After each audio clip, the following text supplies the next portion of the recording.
Olá, sejam mais uma vez bem-vindas, bem-vindos e bem-vindes ao nosso canal Aliteração. Bom, gente, no vídeo de hoje eu vou falar mais uma vez sobre produção de discursos no mundo político e na imprensa. Vocês vão dizer, algumas pessoas podem estar pensando, poxa, mas de novo, você não fala mais sobre arte diretamente, você não faz mais resenha de livros e não sei o quê. É verdade, eu estou em dívida com vocês nesse aspecto. Eu vou voltar brevemente a fazer resenhas de livros. Enquanto isso, vocês podem curtir as inúmeras resenhas que eu já fiz aí no canal, né? Eu tenho certeza que você não assistiu a todas as resenhas que eu fiz, né? Então são mais de 50 resenhas que eu já fiz aqui no canal. Vão assistir lá. Inclusive o vídeo mais assistido do canal é justamente a resenha que eu fiz sobre uma coletânea de poemas do Manuel de Barros, chamada Meu Quintal é Maior do que o Mundo. Então vai lá ver, veja as outras resenhas e aguardem, logo eu vou voltar a fazer resenha sim, tá? Vou me comprometer a saldar essa dívida com vocês. Em relação às coisas da arte, diretamente, é aquilo que eu sempre falo, né? O mundo da arte não está desligado do mundo do cotidiano, ou não deveria estar, enfim. A gente acabou tendo carnaval e a política meio que se envolveu nessa história, mas enfim. Então eu vou de novo falar da produção de discursos, tá? Porque eu acho que é importante reforçar e a gente precisa, né, a gente que ocupa qualquer espaço, mesmo que seja pequeno como esse que eu ocupo, acho que a gente precisa se posicionar diante de algumas coisas. E eu estou falando do quê? O presidente Lula, em visita ao continente africano, numa entrevista coletiva, falou sobre a situação da faixa de Gaza, né? Mais uma vez criticando o ataque terrorista do Hamas, porém também criticando a ação do governo e do exército israelense na faixa de Gaza. Ação essa que já matou mais de 30 mil pessoas, mais de 10 mil crianças. A maioria dessas pessoas que foram mortas são crianças e mulheres.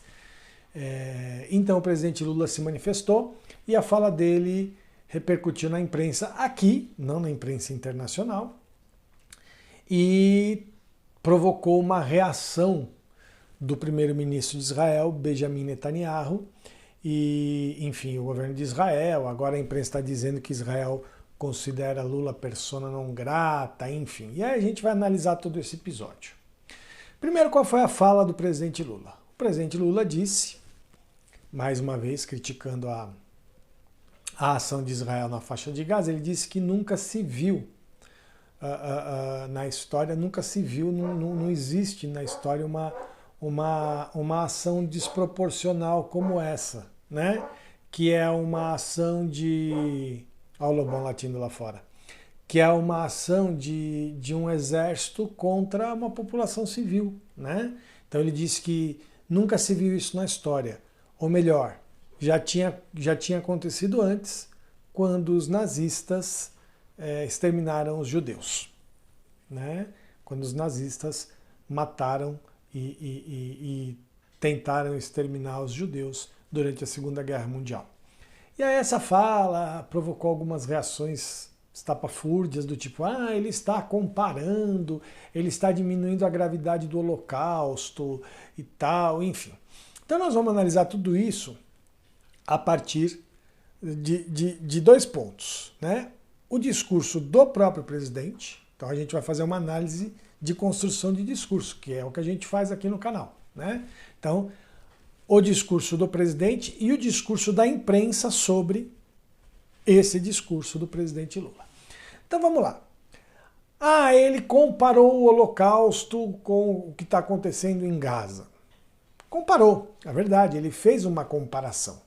Só que para quem entende minimamente de construção de discurso, sabe que quando a gente faz uma comparação, a gente não faz uma comparação genérica. Eu estou comparando abacaxi com laranja, então eu estou comparando tudo. A aparência, o preço, o sabor, o aroma. Não. Quando eu vou fazer uma comparação entre duas coisas, eu falo especificamente quais são os pontos, quais são os elementos que constituem essas duas coisas que servem para a minha comparação. Porque nenhuma comparação ela é absoluta. né? Quando eu comparo duas pessoas, eu não estou comparando duas pessoas do tipo, então, o fulano tem olhos verdes e o ciclano tem olhos castanhos. O fulano é mais alto que o ciclano. O fulano fala mais do que o ciclano. Então veja, percebam que toda vez que eu vou fazer uma comparação, eu tenho que determinar quais são os pontos que eu estou específicos que eu estou usando para essa comparação. Eu não falo assim, estou comparando abacaxi e laranja, ou fulano com ciclano. Espera aí, o que você está comparando? Então toda comparação, ela pega pontos específicos. E vamos ver quais são os pontos, ou o ponto, ou os pontos que o presidente Lula pegou na fala dele. Ele falou o seguinte, que nunca se viu na história uma guerra, e aí ele foi muito claro, uma guerra que não é entre soldados de diferentes exércitos. Não é uma guerra de soldado contra soldado. É uma guerra de soldado contra um povo civil. É uma guerra de um exército contra uma população civil. E isso aconteceu realmente entre o exército nazista e os judeus durante a Segunda Guerra Mundial, né? O Holocausto foi isso. Foi a luta entre aspas, né? Ou a opressão de um exército armado, militar, com força de violência, contra um povo desarmado que não estava em guerra. Percebe? Então, existe uma discrepância. E o que está acontecendo na faixa de Gaza é exatamente a mesma coisa. Mas e o Hamas? Então, vamos lá, dessas 30 mil pessoas, será que o exército de Israel consegue dizer quantos são do Hamas? Será que a imprensa vai dizer quantos são do Hamas? Tá? Então, esse foi o primeiro ponto de comparação, e que é uma comparação coerente. Ele poderia ter usado outros momentos da história, mas ele usou esse. Tá? E por que ele usou esse? A gente vai chegar lá daqui a pouquinho. O segundo ponto de comparação que ele fez. Qual era o motivo, o que motivou o exército nazista a matar, assassinar os judeus de forma generalizada? Ora, eles diziam que os judeus eram uma raça inferior e que não mereciam, por isso não mereciam viver. O que o exército israelense está falando e o que o governo, veja, não estou falando do povo de Israel, não estamos falando da população de Israel, estamos falando do governo de Israel e do exército israelense. A gente já viu inúmeras declarações deles comparando os palestinos a animais. Percebe? Então veja, eles estão usando a mesma motivação de superioridade de uma raça a outra, em relação a outra, para poder justificar a ação deles na faixa de Gaza. Então foram esses dois pontos que o presidente Lula pegou para comparar na fala dele. E esses dois pontos estão corretos, ele fez uma comparação correta. Né? Esses dois pontos que ele pegou, ele não comparou enquanto, nossa, matou mais, matou menos, nossa, foi mais grave ou menos grave. Nossa, Hitler era um demônio e o Netanyahu não é um demônio. Ele não fez esse tipo de comparação, não foram esses pontos que ele pegou. Na fala dele, ele é muito claro em pegar dois pontos. A luta de um exército contra um povo civil desarmado e a luta motivada por uma ideia de superioridade de um determinado povo em relação a outro. Aonde que está o erro disso? Aí vem a repercussão na imprensa, né, que, meu Deus, por que ele usou o Holocausto? Por que ele usou a coisa do extermínio dos judeus, sendo que ele poderia usar outros exemplos históricos? E aí vai uma questão de jogo político, né? Já está mais do que na hora, já passou da hora de o mundo inteiro pressionar o governo de Israel. E veja, de novo, nenhuma fala do presidente Lula, nem aqui, né, nem eu aqui, nem nada disso, antes que a gente seja acusado de antissemitismo, Estamos falando do povo de Israel, que inclusive, na sua maioria, atualmente, é contra o governo de Benjamin Netanyahu. É contra. Eles querem que o Benjamin Netanyahu saia. E ele sabe disso. O mundo está começando a ter que pressionar, e eu estou falando o mundo no sentido dos países ricos, né? Estão começando a sentir que eles têm que fazer alguma coisa, porque não está dando mais. O povo palestino que vive na faixa de Gaza e na Cisjordânia vai ser exterminado. Então a comunidade internacional percebe que precisa fazer alguma coisa. Então é lógico que o Lula fez um cálculo político e fez um jogo político ao usar a morte dos judeus pelos nazistas. Por quê? Porque justamente um discurso falacioso do governo do Benjamin Netanyahu é de vamos salvar o povo judeu. Mas o povo judeu agora não está ameaçado. Quem está ameaçado agora é o povo palestino. Então é lógico que o Lula fez um cálculo político e foi lá e fez uma fala correta. A comparação foi correta. Não tem nada de antissemitismo nisso, não tem nada de menosprezar o Holocausto, não tem nada disso, né? Ele está falando de uma situação que é real. E ele usou isso para ver se o mundo começa a pressionar o Benjamin Netanyahu.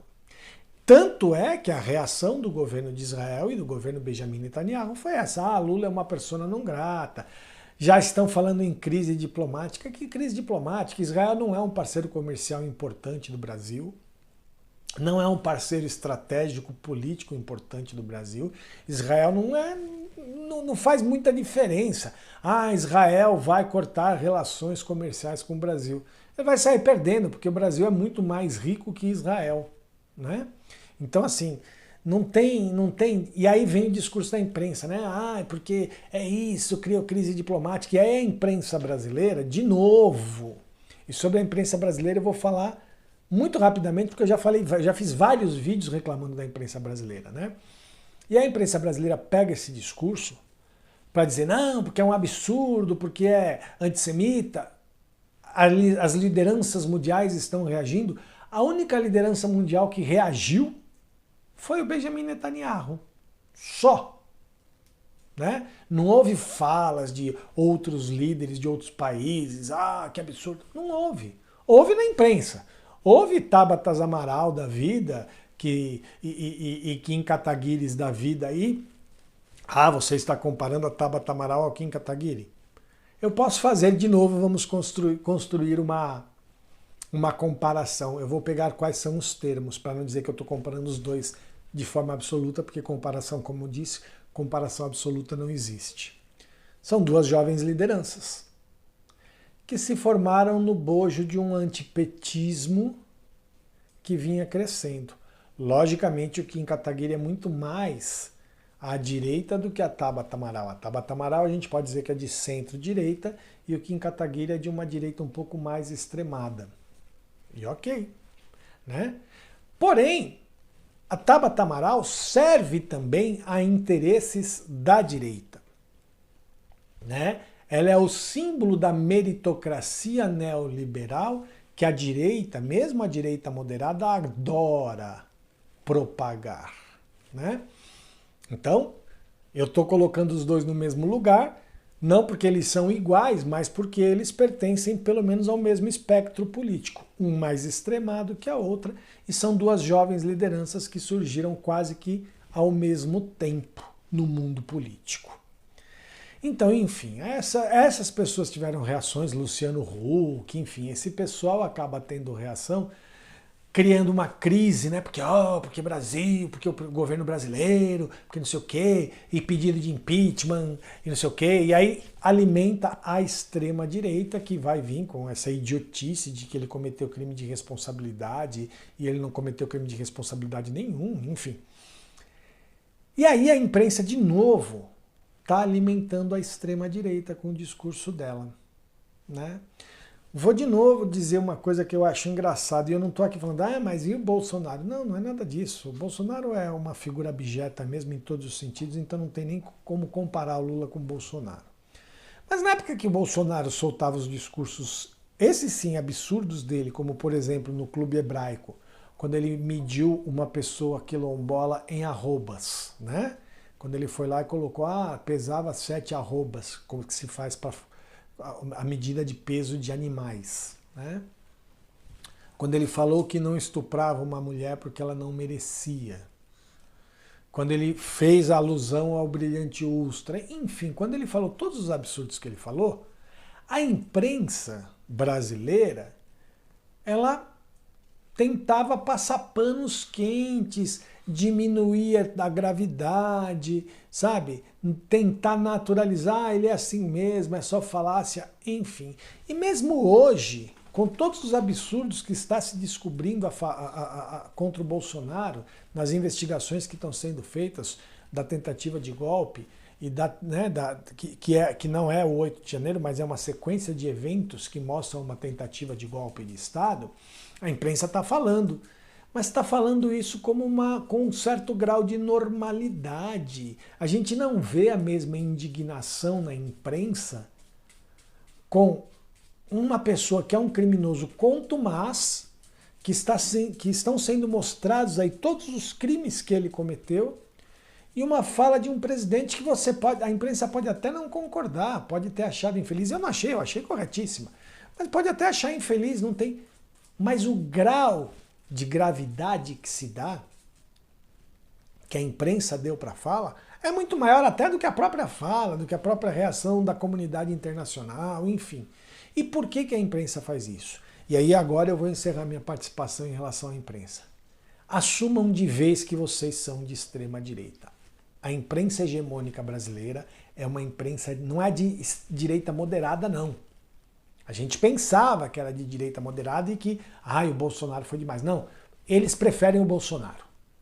A imprensa hegemônica, Rede Globos da vida, CBNs da vida, CNNs da vida, Globo News da vida, preferem o Bolsonaro. E assumam isso. Assumam que vocês são de extrema direita. Que no fundo, vocês ficariam felizes se tivesse um golpe militar. Assumam isso e pronto. Não venham com essa ideia de isenção, porque vocês não são isentos em lugar nenhum. Até porque não dá para ser isento, a gente sabe disso. De novo, vamos falar de construção de discurso, não existe discurso isento. Essa história de jornalismo imparcial é uma falácia que qualquer estudante de jornalismo sabe. Não existe. Existe uma linha editorial, existe uma ideologia por trás da linha editorial de qualquer veículo de comunicação. E esses da imprensa hegemônica, não citei Folha de São Paulo, mas Folha de São Paulo, Estadão, eles preferem o Bolsonaro ao Lula. Eles querem, eles ficariam felizes se tivesse tido um golpe. Assumam isso e está tudo certo, pelo menos a gente combate o bom combate. Vocês falam o que vocês pensam, estou falando a gente que está aqui do outro lado da trincheira, né? Fala o que a gente pensa e a gente faz o bom combate de ideias. Porém, não façam esse tipo de jogo desonesto, porque isso é desonestidade intelectual, de por falta de argumentos querer deslegitimar o lado oponente, o lado adversário. Usem os argumentos daquilo que vocês defendem. Vocês acham melhor uma ditadura? Por quê? Em que uma ditadura é melhor? Vocês acham melhor um governo de extrema direita como foi o governo do Jair Bolsonaro? Defendam o governo de Jair Bolsonaro, então, vamos lá. Coloquem argumentos para defender o governo Jair Bolsonaro. Ou um governo de extrema direita, ou um governo neoliberal, ou uma ditadura. Que a gente faz o que a gente está fazendo do nosso lado. Defendendo o governo que a gente acredita ser o melhor, que nesse instante é o governo Lula. E aí a gente faz o bom debate, né? O bom debate, o debate de ideias. Mas não venham com essa fabricação imbecil de notícias que não existem. Porque a comunidade internacional está em alvoroço. Não existe nada disso. Não queiram de novo, vocês da imprensa, isso vocês têm mania, de querer ensinar o Lula a ser político. O Lula não é um político como vocês acham que deve ser um político. É por isso que vocês não gostam dele. O Lula é um político do jeito dele. E ele é um político extremamente inteligente. Então não venham quase, ai, nossa, ele errou, ele não sei o quê, como se vocês tivessem a fórmula de tudo que é certo. O que essa imprensa hegemônica tem é, porque os especialistas, quem são esses porcaria desses especialistas que vocês colocam? Merval Pereira? Demetrio Magnoli? Dora Kramer? São esses os especialistas? As porcaria de especialista que vocês colocam para falar? Ah, pelo amor de Deus, me poupem, né?